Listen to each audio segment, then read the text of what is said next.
नमस्कार, मैं हूं पूजा सिंह और आप देख रहे आर टीवी नेशनल। स्वागत है आपका हमर छत्तीसगढ़ के इस खास बुलेटिन में। चलिए बुलेटिन की शुरुआत करेंगे कुछ खास बड़ी खबरों के साथ।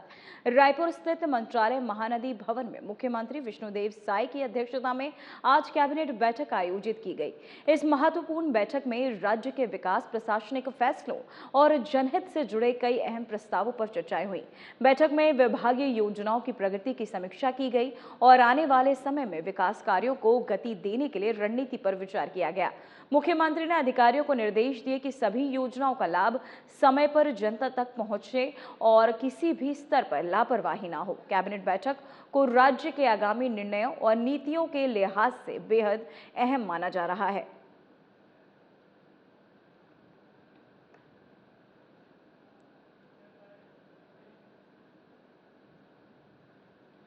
तो वहीं छत्तीसगढ़ के लाखों छात्र छात्राओं का इंतजार आखिरकार खत्म हो गया। छत्तीसगढ़ माध्यमिक शिक्षा मंडल ने शैक्षणिक सत्र 2025-26 के लिए कक्षा 10वीं और 12वीं के परीक्षा परिणाम आधिकारिक रूप से घोषित कर दिए। परिणामों की घोषणा विष्णुदेव साय ने प्रेस कॉन्फ्रेंस के माध्यम से की। इस मौके पर गजेंद्र यादव, अरुण साव और केदार कश्यप भी मौजूद रहे। वहीं आपको बता दें, मुख्यमंत्री ने एक बटन दबाकर 5.5 लाख से अधिक विद्यार्थियों की परीक्षा परिणाम जारी किए। रिजल्ट घोषित होने के साथ ही छात्र छात्राओं और अभिभावकों में खुशी का उत्साह और माहौल देखने को मिला। अब विद्यार्थी अपने परिणाम मंडल की आधिकारिक वेबसाइट पर देख सकते हैं। हायर सेकेंडरी और हाई स्कूल के कुल 5,66,320 हमारे बेटा बेटियों ने जिन्होंने 12th और 10th के एग्जाम में बैठे, उनके लिए बड़ा खुशी का अवसर है कि उनका परीक्षा परिणाम आज घोषित हुआ है। और ऐसे अवसर पर हम लोगों के बीच हमारे प्रदेश के डिप्टी सीएम श्री अरुण साव जी उपस्थित हैं। हमारे प्रदेश के वन मंत्री श्री केदार कश्यप जी उपस्थित हैं। हमारे प्रदेश के शिक्षा मंत्री श्री गजेंद्र यादव जी उपस्थित हैं। हमारे शिक्षा विभाग के सेक्रेटरी श्री कोमल परदेसी जी उपस्थित हैं। माध्यमिक शिक्षा मंडल की अध्यक्ष श्रीमती रेणु पिल्ले उपस्थित हैं। श्रीमती पुष्पा साहू उपस्थित हैं। रघुवंशी जी उपस्थित हैं और हमारे माध्यमिक शिक्षा मंडल के सभी सम्मानीय सदस्यगण भी उपस्थित हैं। अभिभावकगण भी उपस्थित होंगे और प्रेस के मित्रगण उपस्थित हैं। आप सभी का मैं अभिनंदन करता हूं, स्वागत करता हूं। और साथ ही साथ हमारे 12वीं और 10वीं के जो भी बेटा बेटी 12वीं और 10वीं के बोर्ड एग्जाम में सफलता हासिल किए हैं, प्रावीण्य सूची में पास हुए हैं, फर्स्ट डिवीजन, सेकेंड डिवीजन में पास हुए हैं, थर्ड डिवीजन में पास हुए हैं, से सभी बेटा बेटियों को बहुत बहुत शुभकामनाएं, बहुत बहुत बधाई। और उनके साथ साथ उनके अभिभावकों को भी बधाई, बहुत बहुत शुभकामनाएं। और हमारे सभी शिक्षक वृंद जिन्होंने उनको शिक्षा दी, उनको भी बधाई।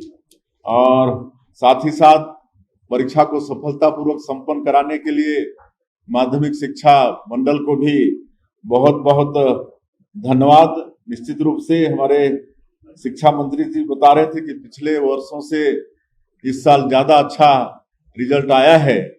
इसमें निश्चित रूप से हमारे माननीय मंत्री जी का, हमारे शिक्षा विभाग का इसमें और हमारे शिक्षकों का बहुत परिश्रम है। शिक्षा मंत्री जी ने अनेकों इसके लिए प्रयास किए हैं, हमारे शिक्षा विभाग के अधिकारी प्रयास किए हैं।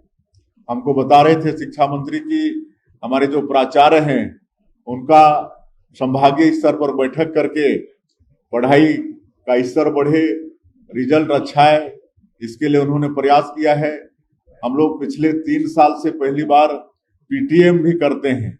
पहले खाली प्राइवेट स्कूलों में होता था, लेकिन अब सरकारी स्कूलों में भी पीटीएम की व्यवस्था किए हैं ताकि अभिभावकों को भी अपने बेटा बेटियों का प्रगति वो सब प्राप्त होता रहे, ताकि वो भी अपने बच्चों को कुछ सलाह दे सकें। न्योता भोज और कई तरह के मासिक टेस्ट और 5वीं 8वीं में भी बोर्ड का एग्जाम, ये सब भी करके गुणवत्ता शिक्षा का कैसे आगे बढ़े, इसका प्रयास छत्तीसगढ़ में हो रहा है। और इसी का परिणाम है कि 12वीं और 10वीं में बहुत अच्छा रिजल्ट आया है। मैं फिर से एक बार हमारे सभी बेटा बेटियों को, जो हमारे छत्तीसगढ़ के भविष्य हैं, छत्तीसगढ़ का भविष्य उनके कंधों पर टिका है, उनको बहुत बहुत आशीर्वाद, बहुत बहुत बधाई, बहुत बहुत शुभकामनाएं। तो वहीं दुर्ग विधायक और शिक्षा मंत्री गजेंद्र यादव पश्चिम बंगाल दौरे से लौटने के बाद एक्शन मोड में नजर आए। कार्यालय पहुंचते ही उन्होंने जनसुनवाई कर लोगों की समस्याएं सुनी। उन्होंने कहा कि पश्चिम बंगाल में बीजेपी के पक्ष में माहौल बन रहा है और इस बार पार्टी 192 प्लस सीटें जीत सकती है। उन्होंने निजी किताबों की खरीद पर सख्ती के निर्देश दिए और बलरामपुर में यूनिफॉर्म मामले की जांच के आदेश भी दिए। लगातार हम लोग माननीय अमित शाह जी के रैली में रहे हैं। हजारों की संख्या में लोग धूप में स्वस्फूर्त आट रहे थे। ये कहीं ना कहीं बंगाल में बदलाव की बयार वहाँ जनता कह रही है। लोग वहाँ ममता बनर्जी के गुंडागर्दी से बहुत त्रस्त हैं। लोगों ने परिवर्तन का मन बनाया हुआ है और भारतीय जनता पार्टी के प्रति लोगों का रुझान है। और आप देखते रहिए कि बहुत बड़ी बहुमत के साथ हम लोग वहाँ सरकार हम बनाएंगे। कितना सीट आएगा? मुझे ऐसा लगता है कि हम 192 सीट्स के आसपास ऊपर जाएंगे। 10वीं बारी का रिजल्ट कब तक आने वाला है? 30 तारीख को रिजल्ट घोषित हो जाएगा। अच्छा, आधार से लिंक हो गई, 10 लाख छात्र कम हो गए छत्तीसगढ़ में, क्या मानते हैं, क्यों कम हुए? देखिए, कई जो स्कूल बच्चे नाम रहता है आते नहीं हैं और नहीं आने के कारण उनका नाम जुड़ नहीं पाया है। कई बच्चे आधार जमा नहीं कर पाए हैं, इसलिए बच्चों की संख्या कम नहीं हुई है। वो बच्चे प्रॉपर अपना नाम लिंक नहीं करा पाए हैं। और अभी सब यूडाइस कोड मिल गया स्कूलों को। बच्चों का नाम भी आधार लिंक से हमको करना है।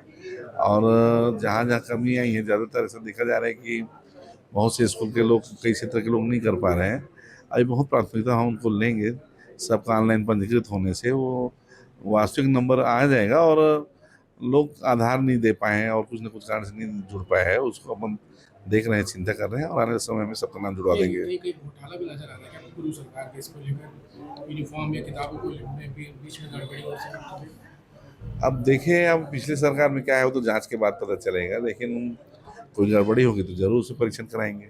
एनसीईआरटी की किताब के लिए भी आप लोगों ने देखिए, हमने तो पिछले साल ही माननीय मुख्यमंत्री विद्यासागर साय जी, माननीय मुख्यमंत्री जी ने निर्देश जारी किया था कि नई शिक्षा नीति आने के बाद सबको एनसीईआरटी की किताबों को लेना चाहिए। लेकिन फिर भी बहुत सारी जगह पे शिकायत आई कि लोग ज़बरदस्ती निजी राइटरों को बुक खरीदा रहे हैं। तो हमने हमारे विभाग ने भी एक चिट्ठी जारी किया और हमने सीएस को हमने कहा था कि आप सभी कलेक्टरों के लिए भी एक आदेश जारी करें, ताकि कलेक्टर उसमें निगरानी में रखे, सतर्क निगरानी में रखे और जरूरत पड़े तो जांच करे, कार्रवाई करे। तो सीएस ने एक पत्र सभी जिला कलेक्टर्स को लिखा हुआ है और जहाँ भी कुछ शिकायत आएगी उसके खिलाफ कार्रवाई होगी। बच्चों को यूनिफॉर्म नया मिलने वाला है इस साल हम लोग की प्राथमिकता है, माननीय मुख्यमंत्री जी के मंशा के अनुरूप 15 जून से स्कूल स्टार्ट होता है और 22 जून से हम लोग शाला प्रवेश उत्सव करेंगे। तो जहाँ जहाँ शाला प्रवेश उत्सव जब हो तो बच्चे स्कूल आए तो साथ में साइकिल मिले, साथ में यूनिफॉर्म मिले और यथासंभव हो सके तो साथ में बुक भी मिले, ताकि बच्चों को जो त्यौहार है, शाला प्रवेश उत्सव है, वो वास्तव में उनको त्यौहार के रूप में लगे। बलरामपुर में सड़कों में यूनिफॉर्म फेंक दिए गए थे, उसको लेकर आप जांच कराइए। अभी आप बता रहे हैं, मैं जरूर से परीक्षा लूँगा, संज्ञान में लूँगा।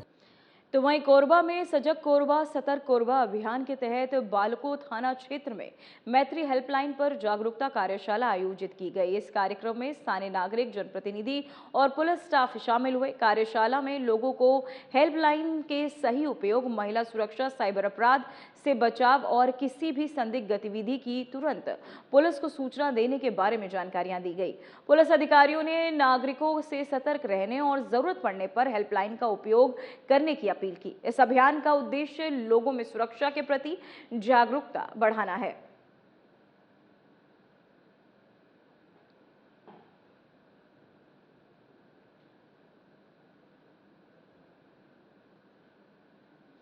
तो वहीं सुकमा वन मंडल के किस्ताराम क्षेत्र में वन विभाग और पुलिस की संयुक्त टीम ने अवैध सागौन तस्करी का बड़ा खुलासा किया।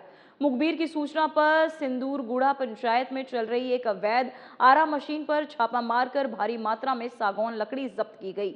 जांच में पता चला कि इस नेटवर्क का मुख्य आरोपी तेलंगाना का रहने वाला है, जो लकड़ी की कटाई और तस्करी में शामिल था। छापे की सूचना मिलते ही आरोपी फरार हो गया। वन विभाग ने करीब 7.50 लाख रुपए की लकड़ी जब्त कर वन अधिनियम के तहत कार्यवाही शुरू कर दी है।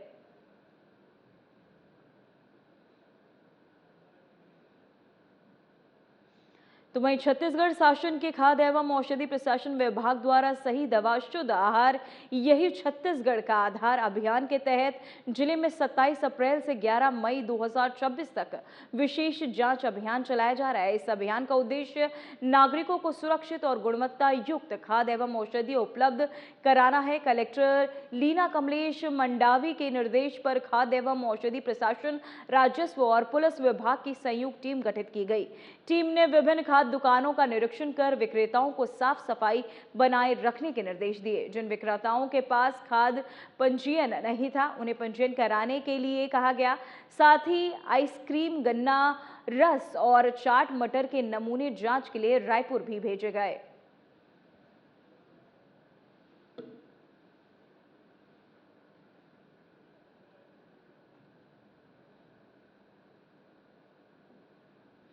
तो वहीं गौरेला पेंड्रा मरवाही जिले में 2012 के बहुचर्चित जमीन विवाद हत्याकांड में अदालत ने बड़ा फैसला सुनाया है।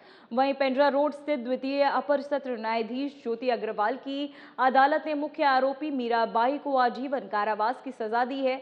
ये मामला मरवाही थाना क्षेत्र का है, जहां जमीन विवाद के चलते संजय सिंह की सुपारी देकर हत्या कराई गई थी। जांच में सामने आया कि मीराबाई ने अपने पति के साथ मिलकर हत्या की साजिश रची और 30,000 रुपए में 3 लोगों को सुपारी दी। 8 सितंबर 2012 को आरोपी ने संजय सिंह की हत्या कर शव तालाब में फेंक दिया था। पुलिस ने पहले ही तीनों आरोपियों को सजा दिला दी थी। अब अदालत ने मुख्य साजिशकर्ताओं को भी दोषी मानते हुए उम्र कैद सुनाई है।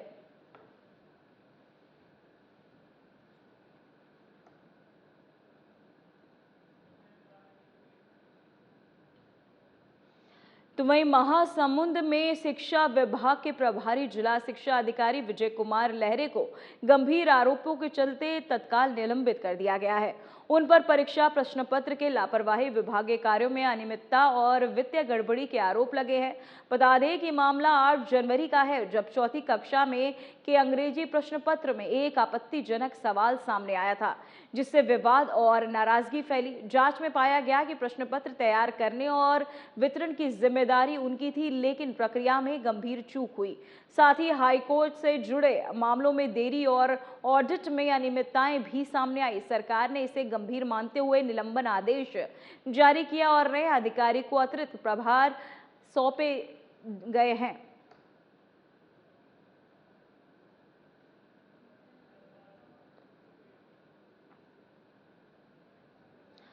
तो वहीं बस्तर के रेटा वंड पंचायत में आपको बता दें, मंतारण को लेकर 2 पक्षों के बीच विवाद हो गया। मामला बढ़ने पर थाना पहुंचा, जहां पुलिस ने दोनों पक्षों को बुलाकर समझाइश की। थाना प्रभारी की पहल के बाद स्थिति को शांत कर लिया गया और दोनों पक्षों के बीच फिलहाल सामंजस्य देखने को मिल रहा है। स्थानीय लोग सामाजिक सौहार्द बनाए रखने की अपील कर रहे हैं। प्रशासन ने भी स्थिति पर नजर रखी हुई है, ताकि क्षेत्र में शांति बनी रहे और कोई नई तनावपूर्ण स्थिति उत्पन्न न हो।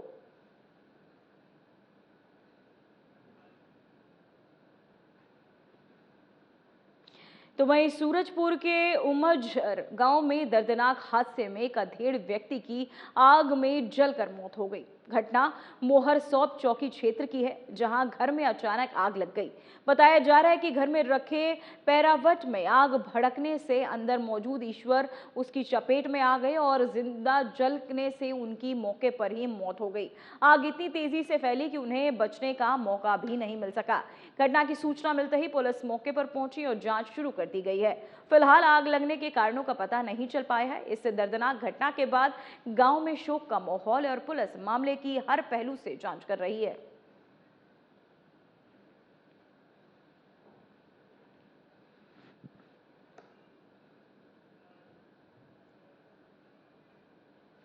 फिलहाल हमारे छत्तीसगढ़ के इस खास बुलेटिन में इतना ही। बने रहिए RNTV नेशनल के साथ। मुझे दीजिए इजाजत। नमस्कार।